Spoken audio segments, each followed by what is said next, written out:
nosso Deus. Irmãos, uma breve meditação. Lucas, capítulo de número 2, verso 21 ao verso de número 38. Lucas 2, 21 a 38. Jesus já havia nascido e agora haviam se passado 8 dias do seu nascimento. E a descrição até o verso 38 é a seguinte: completado 8 dias para ser circuncidado o menino, deram-lhe o nome de Jesus, como lhe chamara o anjo antes de ser concebido. Passados os dias da purificação deles, segundo a lei de Moisés, levaram-no a Jerusalém para o apresentarem ao Senhor, conforme o que está escrito na lei do Senhor. Todo primogênito ao Senhor será consagrado, e para oferecer um sacrifício segundo o que está escrito na referida lei, um par de rolas com os 2 pombinhos. Havia em Jerusalém um homem chamado Simeão, homem este justo e piedoso, que esperava a consolação de Israel, e o Espírito Santo estava sobre ele. Revelara-lhe o Espírito Santo que não passaria pela morte antes de ver o Cristo do Senhor. Movido pelo Espírito, foi ao templo, e quando os pais trouxeram o menino Jesus para o fazerem com ele com o que a lei ordenava, Simeão o tomou nos braços e louvou a Deus. Agora, Senhor, podes despedir em paz teu servo, segundo a tua palavra, porque os meus olhos já viram a tua salvação, a qual preparaste diante de todos os povos, luz para a revelação dos gentios e para a glória do teu povo de Israel. Estavam o pai e a mãe do menino admirados do que dele se dizia. Simeão os abençoou e disse a Maria, mãe do menino: eis que este menino está destinado tanto para a ruína como para o levantamento de muitos em Israel, para ser alvo de contradição. Também uma espada traspassará a tua própria alma, para que se manifestem os pensamentos de muitos corações. Havia também uma profetisa chamada Ana, filha de Fanuel, da tribo de Aser, avançada em dias, que vivera com seu marido 70 anos desde que se casara, e que era viúva de 84 anos. Esta não deixava o templo, mas adorava noite e dia com jejuns e orações.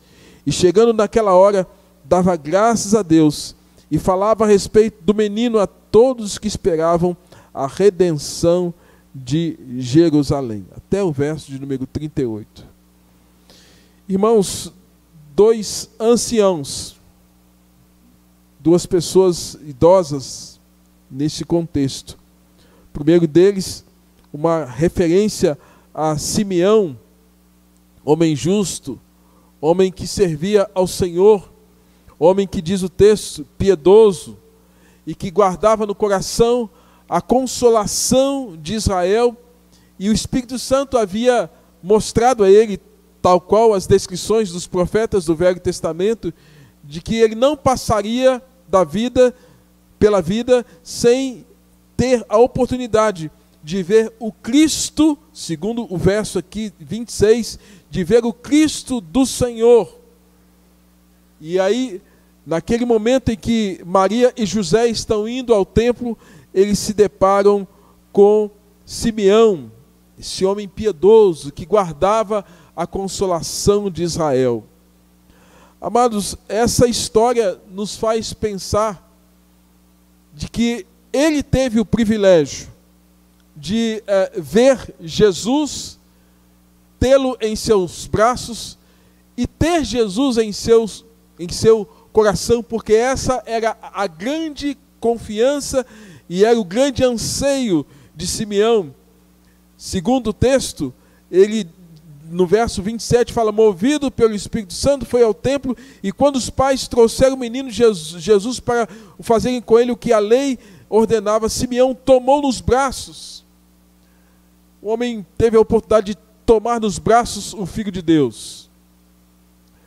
Ah, irmãos, grande privilégio. Guardou a esperança, Jesus nasceu. Com 8 dias, Maria e José, cumprindo a lei cerimonial, apresentam Jesus no templo, e naquele momento está ali alguém que aguardava ansiosamente a promessa de que o Messias viria. E a vinda do Messias implicaria em ele estar satisfeito e dizendo: estou pronto para morrer, porque eu vi o cumprimento da profecia. Essa história me faz pensar, irmãos, o quanto nós hoje temos tido o privilégio de 2000 anos que se passaram, ouvir as mensagens, as palavras acerca do nascimento de Jesus, da sua obra vicária, do seu sacrifício na cruz, e ver cumprido aquilo que o Senhor nosso Deus havia dito por meio do profeta Isaías, lá no capítulo de número 53. De que Jesus haveria de ser aquela ovelha muda que não abriu a sua boca, e que foi levado àquele lugar de sacrifício, para que o seu sangue derramado pudesse trazer expiação para os nossos pecados. Ah, irmãos, Simeão viu o nascimento, mas nós temos a descrição da morte. Nós temos a descrição do que aconteceu no cumprimento do ministério de Jesus, através do seu ministério público, pregando, ensinando, evangelizando, curando, expulsando demônios das pessoas e trazendo uma palavra de esperança e de confrontação: arrependei-vos, porque é chegado o reino dos céus. Nós temos a história de Jesus sendo este o mestre por excelência, ministrando a 12 homens, ensinando-lhes a palavra do Senhor e a caminhar conforme a vontade de Deus. Nós temos a descrição desse Jesus que é levado para a cruz e ladeado de 2 homens pecadores, um que o desprezava e outro que entendia o fato de que era razão, motivo dele estar ali, mas aquele justo não tinha razão e não tinha motivo para estar ali. Nós sabemos dessas histórias, nós temos isso registrado. Nós temos a história hoje sendo dividida em antes e depois de Cristo. Nós temos, tal qual Simeão tinha as descrições veterotestamentárias da antiga dispensação, nós temos a descrição que é descrita através de Jesus, do seu nascimento, que instaura o reino de Deus e que vem implantar a nova aliança. E essa nova aliança não seria mais segundo nem lei cerimonial, nem lei moral, mas agora seria por meio de seu sangue. Nós temos essa descrição. E o fato de termos essa descrição, irmãos, significa que agora não nos é permitido dizer que nós não conhecemos a história de Jesus. Simeão poderia dizer: eu conheci, eu peguei nos braços. Nós não tivemos esse privilégio. Mas o mesmo Jesus que cumpre o seu ministério disse que haveria de enviar o seu Espírito Santo, e esse Espírito Santo estaria testificando aos nossos corações para que nós pudéssemos ser suas testemunhas. E assim ele fez.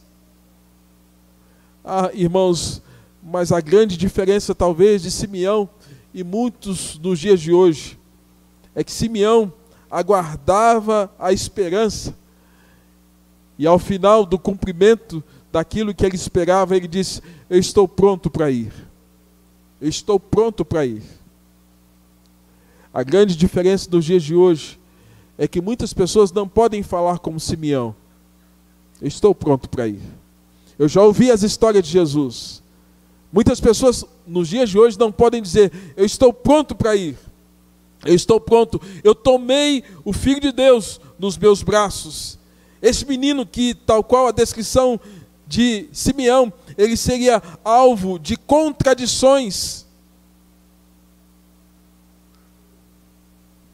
Tomara a Deus que esse Natal ou que nesses dias que nós nos lembramos do nascimento de Jesus, nós entendamos a real razão, o motivo pelo qual Jesus Cristo veio ao mundo, para reconciliar-nos com Deus, e através dessa mensagem preciosa e dessa história da redenção, nós sermos impactados pelo grande amor de Deus para com cada um de nós, e esse amor de Deus nos constranger, porque dificilmente nós daríamos a nossa vida por alguém, mas o próprio Deus mandou Jesus para que Ele entregasse a sua vida em nosso lugar e em nosso favor, para que nós pudéssemos ser redimidos e salvos dos nossos pecados, porque assim seria o seu nome. Mateus capítulo 1 diz isso, porque o seu nome será Jesus, porque Ele salvará o seu povo dos seus pecados.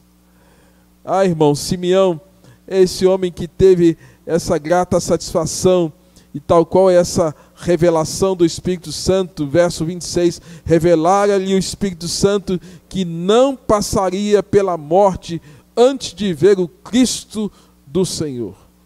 E ao final de toda essa experiência que Simeão tem, ele diz: eu estou pronto, eu estou pronto, eu estou pronto. Que nesse Natal agasalhemos esse Cristo em nossos corações, assemelhados àquela manjedoura imunda, e nossos corações imundos. Mas esse Jesus veio para dar sentido e significado à nossa existência, à nossa vida, à medida que ele se envolve com cada um de nós pecadores, com nossas faltas, nossas mazelas e nossas imperfeições. Jesus é esse que veio para trazer a cada um de nós a grata satisfação de sermos chamados filhos de Deus. Segundo, esse texto nos faz pensar na profetisa Ana, que agora, segundo o texto, uma viúva de 84 anos, e que não deixava o templo, não deixava aquele lugar de adoração, o templo em Jerusalém, e que diuturnamente fazia jejuns e orações. E quando ela se depara com o fato de que Jesus havia nascido, e sabendo daquelas informações do nascimento de Jesus, diz o texto que ela tinha uma atitude de dar graças a Deus, e ela só falava a respeito do menino, e anunciava a todos a redenção e a esperança que haveria de vir para Jerusalém e para a humanidade como um todo por meio de Jesus. Ana nos apresenta aqui, irmãos, que quando somos impactados com a mensagem de Cristo, de que Cristo veio, de que de fato Ele é o mediador entre nós e o nosso Deus, de que Ele é a nossa consolação, a nossa esperança, tal qual Ana, nós vamos expressar uma grata satisfação e uma vida de adoração, cumprindo-se aquilo que nós declaramos, que o fim principal de cada homem neste mundo é de gozar a Deus e desfrutar da sua presença eternamente, mas nem todos têm esse entendimento. E quando Ana tem esse entendimento de que Jesus é esse Filho de Deus, e ela reconhece que cumpriu-se a promessa, diz o texto que ela tem uma atitude de gratidão a Deus. E chegando naquela hora, dava graças a Deus. Graças a Deus. Ah, irmãos, como nós precisamos ser tocados pelo Senhor, porque nós estamos tão preocupados com as coisas do tempo presente, estamos tão preocupados com nossas conquistas daqui da terra, as conquistas que são daqui, desse mundo contaminado pelo pecado, quanto nós estamos ocupados com envolver e gastar o nosso tempo com as coisas do tempo daqui, e não reconhecemos que quando Jesus veio, Ele veio para nos ligar aquilo que está lá. Pensai nas coisas lá do alto, buscai as coisas lá do alto, onde está o nosso Pai. Ana é essa mulher, irmãos, que tem uma atitude de gratidão. Gratidão pelo fato de que Jesus Cristo veio. Ela era grata ao Senhor. E segundo o texto, ela não tinha outra palavra em sua boca, em seu coração, senão falar a respeito do menino. Eu não tenho outra razão, não tenho outra conversa, não tenho outro assunto, senão falar de Jesus. Hoje nós sabemos que Jesus Cristo veio, morreu, ressuscitou, está sentado à destra do Pai Todo-Poderoso. Mas ao mesmo tempo que nós estejamos na mesma disposição de Ana, de primeiro, espírito de gratidão pela salvação que nos é dada, pelo perdão que nos é concedido em Cristo Jesus. Segundo, ter em nossos corações a disposição de falar dele, anunciar a sua palavra, anunciar que há salvação, que há redenção por meio dele. E sobretudo, dizer a esse mundo tão vil, tão envolto ao pecado, de que há esperança. Não há outra mensagem que o mundo dos nossos dias necessite tanto quanto a mensagem do Evangelho. Você há de convir comigo. Os governos humanos estão todos confusos, perdidos, sem uma direção, com intenções das mais adversas possíveis, que não são de trazer palavra de salvação, de esperança, e por mais que estejam preocupados com uma vacina, não estão preocupados com o problema de pecado. E quando não se preocupa com o problema de pecado, as condições humanas permanecem tais quais nos dias de Adão. O homem continua ainda cego, surdo e mudo espiritualmente.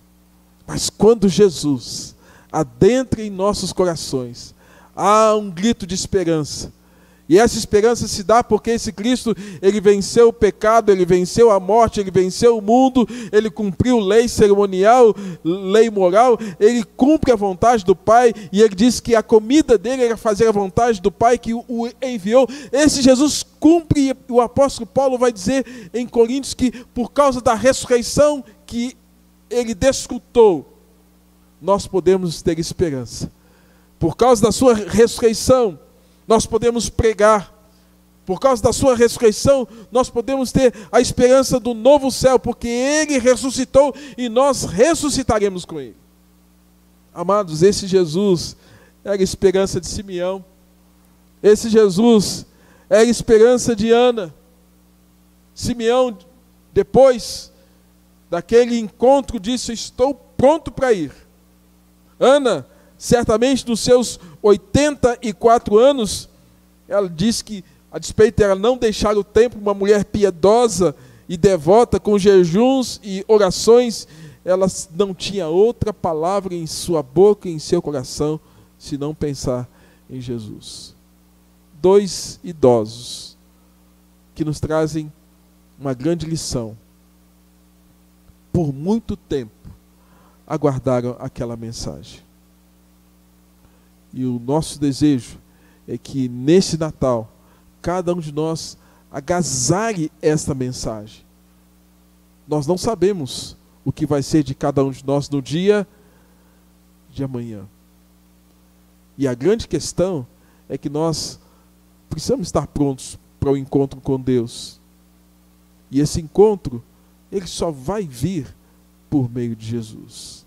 Não é a nossa religião, não é o nosso conhecimento, não são as nossas obras, mas é Jesus, o Senhor da vida, que veio, nasceu da Virgem Maria, e sendo ele o ente santo, aquele que haveria de nos ligar novamente ao Pai. E nesta noite nós cantamos hinos, canções que nos remetem a esse Cristo, onde Simeão diz: os meus olhos viram a tua salvação. Os meus olhos viram a tua salvação. Nós não vimos fisicamente, mas se nós saímos daqui certos e crentes de que nós cremos no poder da salvação, estaremos na mesma disposição que Simeão.